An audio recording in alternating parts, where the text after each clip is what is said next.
Vamos para mais uma aula, a aula A284, conceito de circuitos magnéticos aplicado no dia a dia das instalações elétricas, dos equipamentos conectados nas instalações elétricas. Essa aula é apresentada os conceitos do magnetismo e sua aplicação no dia a dia do seu trabalho de instalações elétricas e o funcionamento dos equipamentos elétricos. Olá pessoal, vamos aí para mais uma aula no nosso canal da Universidade da Elétrica, aula A284. Essa aula é uma aula solicitada por um dos alunos inscrito no canal da Universidade da Elétrica. Ele solicitou uma aula sobre circuito magnético e suas aplicações nas instalações elétricas, para que eu pudesse dar noção de campo magnético, de força magnetomotriz, né? O funcionamento do eletroímã, o funcionamento de um relé, né? Aplicar os conceitos do magnetismo, né? Para explicar o funcionamento desses dispositivos elétricos. Então, vamos atender ao aluno, né? E eu acho que muitos de vocês vão sentir muitos dos conceitos aplicados a instalações elétricas. Primeiramente, pessoal, vamos definir o ímã. Todo mundo conhece o ímã, né? Enquanto criança, a gente brinca muito com o ímã. O ímã, ele atrai, né, um pedaço de ferro graças a uma força que existe em torno do ímã. Então, se a gente coloca aqui pedaços de ferro em volta desse ímã, né, vai ocorrer a formação de linhas de força de campo. Essa força que atrai todo o material metálico para o ímã, nós damos o nome de campo magnético. Então, veja vocês, olha o campo magnético formando entre o polo norte do ímã e o polo sul do ímã. Essas linhas representam o campo magnético. Isso é um ímã natural.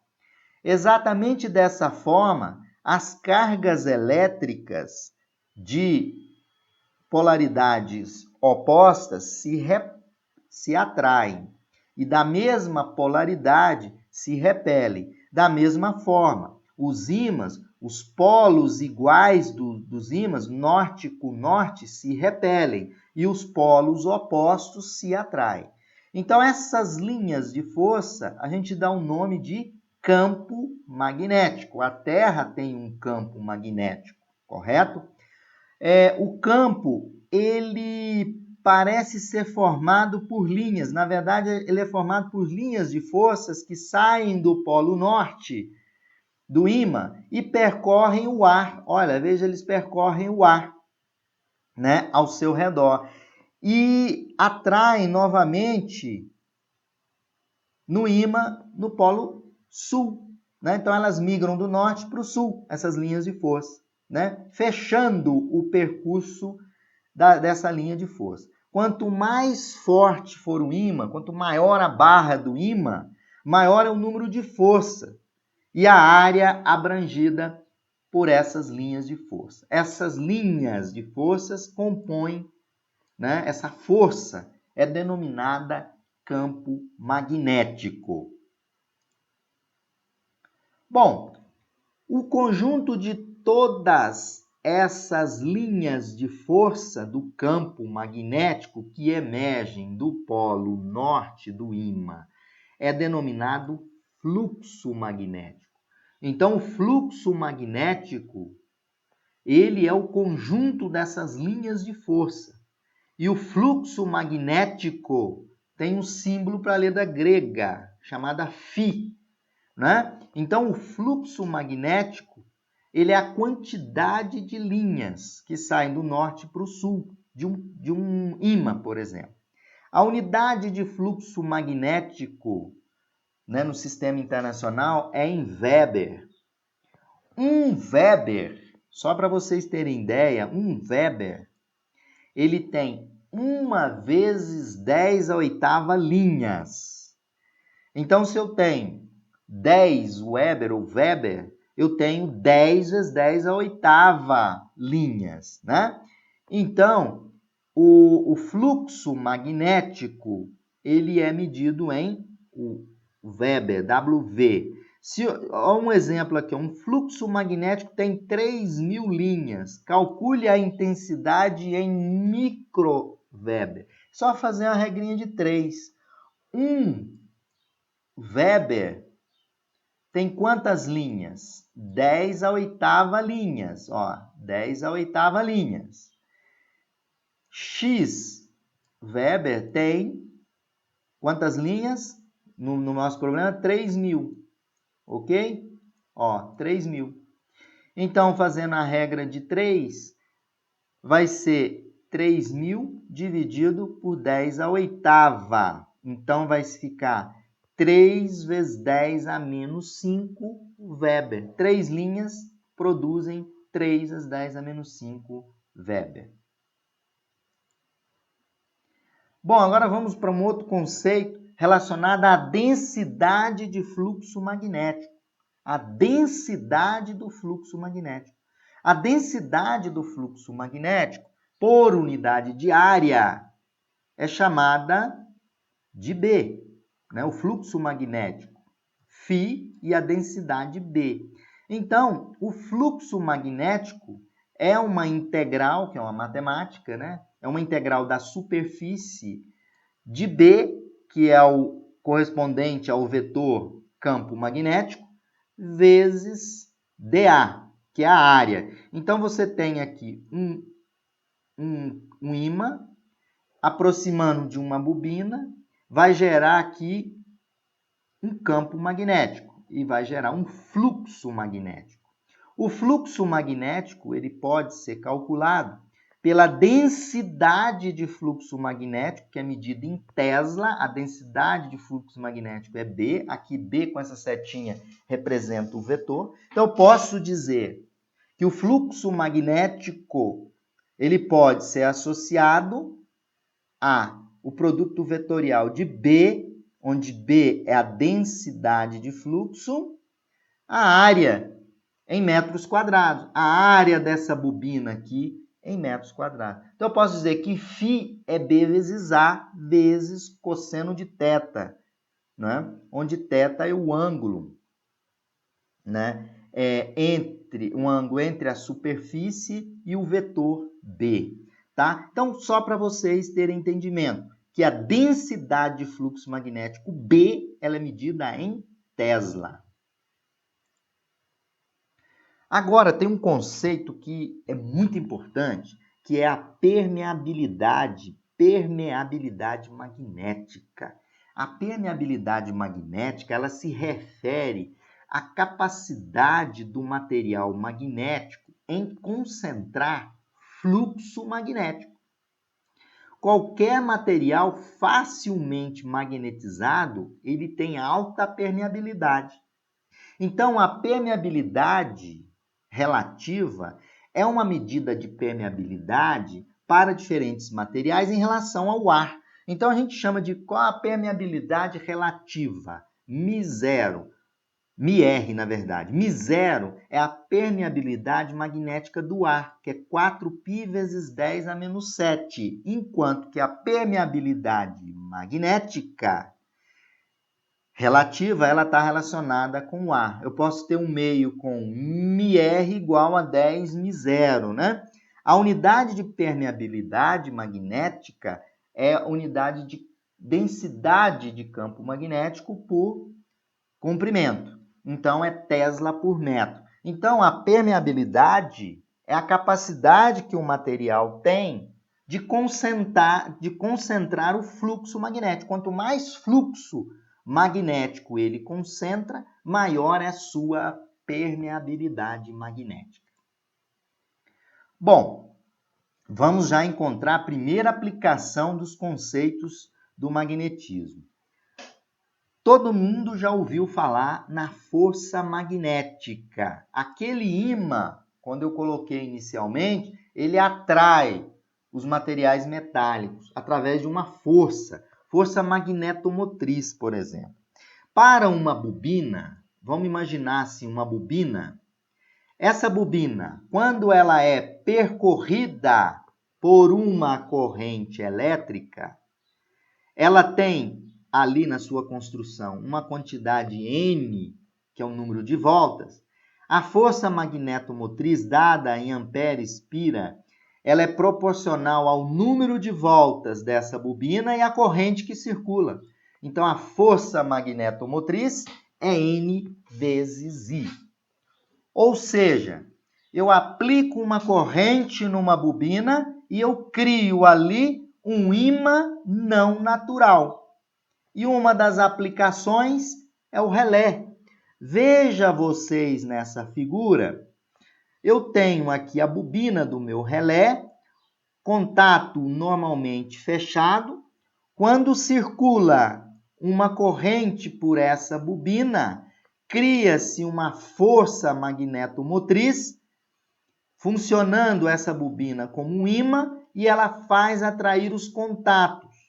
E aí, o contato que era normalmente fechado, ele vai para normalmente aberto.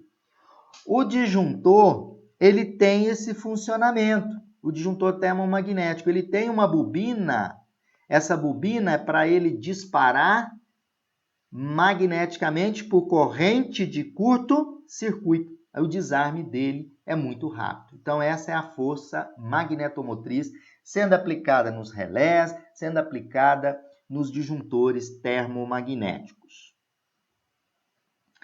A permeabilidade, nós temos a curva de magnetização dos materiais, né? Vocês podem observar aqui que eu tenho a curva para vários materiais. Aço, silício, aço fundido, ferro, né? Essas curvas são chamadas curvas de permeabilidade. A permeabilidade μ, ela vai depender da densidade do fluxo, né? Do campo, que é B, dividido pelo campo magnético H. Né? O campo magnético H, ele vai depender do número de voltas da minha espira, da minha bobina, né? Eu tenho uma bobina lá, só exemplificando, eu tenho essa bobina, né? O campo magnético é o número de voltas da bobina, ou seja, a força magnetomotriz dividido pela distância entre os polos da bobina. Essa distância aqui, ó, entre os polos da bobina. Aí eu tenho o meu campo magnético. O meu vetor B, que eu chamei aqui, eu vou voltar aqui, ó. O meu vetor B, estou voltando para vocês verem, olha, que é a minha densidade de fluxo magnético B. Então, veja bem, B é a densidade de fluxo magnético, lembrando vocês. Então, a minha permeabilidade é a densidade de fluxo magnético, que é dada em Tesla, dividido por meu campo magnético, ok? Aí eu tenho a minha permeabilidade, que ela é dada em Tesla metro, ok? Então, eu tenho as curvas de permeabilidade. Agora sim, entramos numa parte muito importante, que é o circuito magnético. Nós não temos circuito elétrico, nós não temos a primeira lei de Ohm. Aqui eu vou fazer uma associação para vocês de circuito elétrico e circuito magnético. Primeiro passo, lá na eletricidade básica, nós tínhamos a resistência, que era a oposição à passagem de corrente, correto? Aqui nós vamos ter relutância. A relutância, ela é inversamente proporcional, então ela é inversamente proporcional à permeabilidade magnética. O que é a permeabilidade magnética? É a capacidade do material de concentrar fluxo magnético, certo? A relutância magnética é uma medida de oposição que o meio oferece ao estabelecimento de concentração das linhas de campo, semelhante aos resistores e circuitos elétricos. Então, quanto menor a permeabilidade, quanto menor a permeabilidade, maior é minha relutância. Então, a relutância é a oposição, né, a estabelecimento e concentração de fluxo magnético. Então, se eu tenho diminuição da permeabilidade, o que vai acontecer com a relutância? A relutância aumenta. Então, lembrando, μ é a permeabilidade, Tesla metro, e A é a área de uma bobina, de uma seção de uma bobina. Bom, agora vamos associar aqui as leis. A lei de Ohm para resistor, nós vimos que a corrente era a tensão dividido pela resistência. Tem um resistorzinho aqui, ou para me calcular a corrente, era o quê? É V dividido por R. Para campo magnético, ou seja, para circuito magnético, eu não vou falar mais de corrente aqui nesse ponto, eu vou falar no fluxo. Então, o fluxo, ele é dado pela força magnetomotriz dessa bobina, que está aqui, dividido pela relutância. Então, o que acontece se a relutância diminui?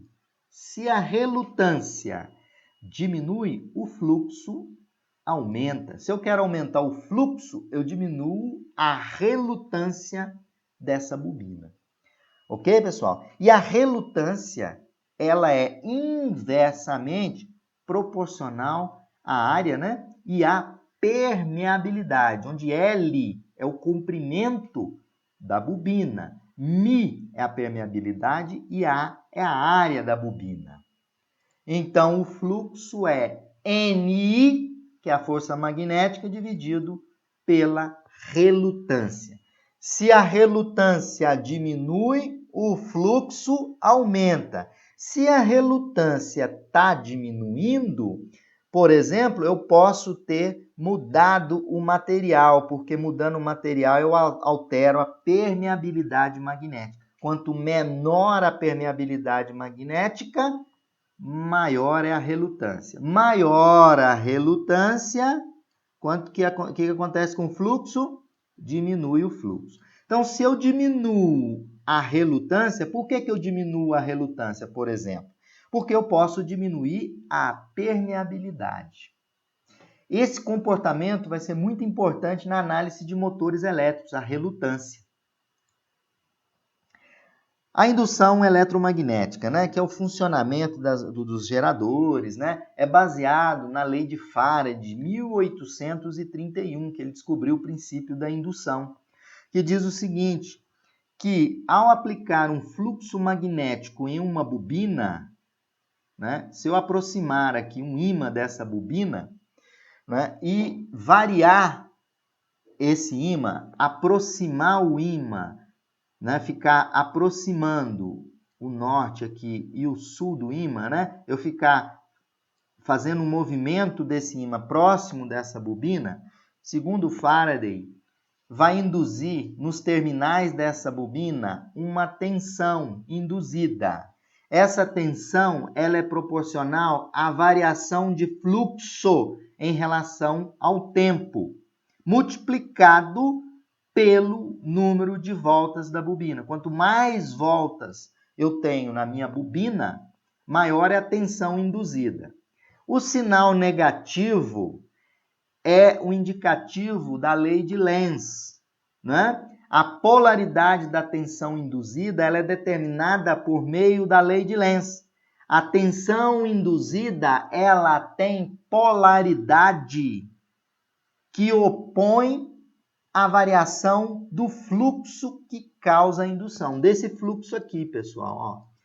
Então, a polaridade opõe ao fluxo que está induzindo a tensão na bobina. Então, uma aplicação aqui é a geração de energia elétrica, por exemplo, nas hidrelétricas. Então, a tensão induzida pela lei de Faraday, né? Ela vai depender da intensidade do fluxo. Quanto mais rápido você variar o fluxo, maior vai ser a tensão induzida. Vai depender também da tensão induzida do número de espiras. Quanto mais espiras houver na bobina, mais alta será a tensão induzida. E vai depender também da velocidade de inserção do campo magnético, do fluxo, né, do campo magnético. Quanto mais rápido o fluxo interceptar o condutor da bobina, mais alta será a tensão induzida. Outra aplicação, né, aplica-se uma tensão num transformador. Eu não tenho um material ferromagnético aqui que não tem uma permeabilidade.